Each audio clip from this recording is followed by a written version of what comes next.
ಅಂತಲ್ಲ, ಶ್ರೇಯಸ್ಸಂತಲ್ಲ. ನನ್ನ ಕಾಲದಲ್ಲಿ ಇದು ಆಯ್ತಪ್ಪ, ನಾವು ಇರ್ತೀವೋ ಇರೋದಿಲ್ವೋ ಅದು ಪ್ರಶ್ನೆ ಬೇರೆ.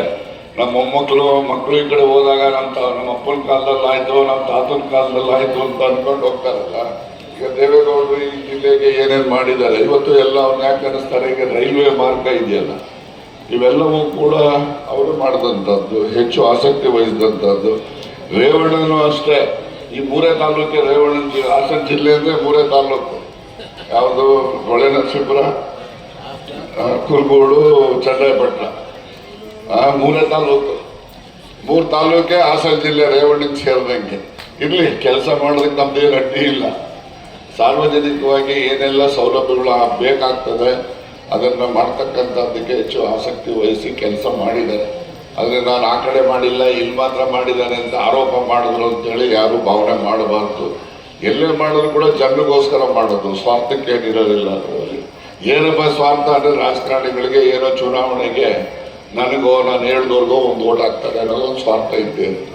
ಯಾವ ರಾಜಕಾರಣಿ ಕೂಡ ಓಟಿನ ಸ್ವಾರ್ಥ ಇಲ್ಲದೆ ಯಾರೂ ಕೆಲಸ ಮಾಡಲ್ಲ, ನನ್ನ ಒಳಗೊಂಡದ್ದು. ಹಾಗಾಗಿ ಜನಪರವಾಗಿ ಕೆಲಸ ಮಾಡಿದಂಥವ್ರು ಎಲ್ರಿಗೂ ಕೂಡ ನಾನು ಅಭಿನಂದನೆಗಳನ್ನು ಸಲ್ಲಿಸ್ತೇನೆ. ಮತ್ತು ಇಲ್ಲಿನ ಈ ಒಂದು ಸಂದರ್ಭದಲ್ಲಿ ತಾವೆಲ್ಲ ಉಪಸ್ಥಿತರಿದ್ದು ಬಹಳಷ್ಟು ಜನ ಎಲ್ಲ ಮುಖಂಡರುಗಳು ಬಂದಿದ್ದೀರಿ. ತಾಲೂಕಿನ ಎಲ್ಲ ಪ್ರಮುಖ ಮುಖಂಡರುಗಳು, ಸಹಕಾರಿಗಳು ಎಲ್ಲರೂ ಕೂಡ ಬಂದಿದ್ದೀರಿ. ಅಂತಲ್ಲ, ಶ್ರೇಯಸ್ಸಂತಲ್ಲ. ನನ್ನ ಕಾಲದಲ್ಲಿ ಇದು ಆಯ್ತಪ್ಪ, ನಾವು ಇರ್ತೀವೋ ಇರೋದಿಲ್ವೋ ಅದು ಪ್ರಶ್ನೆ ಬೇರೆ. ನಮ್ಮ ಮೊಮ್ಮಕ್ಕಳು ಮಕ್ಕಳು ಈ ಕಡೆ ಹೋದಾಗ ನಮ್ಮ ಅಪ್ಪನ ಕಾಲದಲ್ಲಿ ಆಯಿತು, ನಮ್ಮ ತಾತನ ಕಾಲದಲ್ಲಿ ಆಯಿತು ಅಂತ ಅಂದ್ಕೊಂಡು ಹೋಗ್ತಾರಲ್ಲ.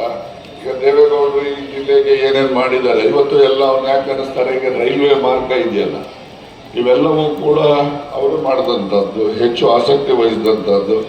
ರೇವಣ್ಣನೂ ಅಷ್ಟೇ, ಈ ಮೂರೇ ತಾಲೂಕೆ ರೇವಣ್ಣ ಹಾಸನ ಜಿಲ್ಲೆ ಅಂದರೆ ಮೂರೇ ತಾಲೂಕು. ಯಾವುದು ಹೊಳೆನರಸೀಪುರ, ಕುರುಗೋಡು, ಚನ್ನರಾಯಪಟ್ಟಣ, ಮೂರೇ ತಾಲೂಕು. ಮೂರು ತಾಲೂಕೆ ಹಾಸನ ಜಿಲ್ಲೆ ರೇವಣ್ಣಕ್ಕೆ ಸೇರಿದಂಗೆ. ಇರಲಿ, ಕೆಲಸ ಮಾಡೋದಕ್ಕೆ ನಮ್ಮದೇನು ಅಡ್ಡಿ ಇಲ್ಲ. ಸಾರ್ವಜನಿಕವಾಗಿ ಏನೆಲ್ಲ ಸೌಲಭ್ಯಗಳು ಬೇಕಾಗ್ತದೆ ಅದನ್ನು ಮಾಡ್ತಕ್ಕಂಥದ್ದಕ್ಕೆ ಹೆಚ್ಚು ಆಸಕ್ತಿ ವಹಿಸಿ ಕೆಲಸ ಮಾಡಿದ್ದಾರೆ.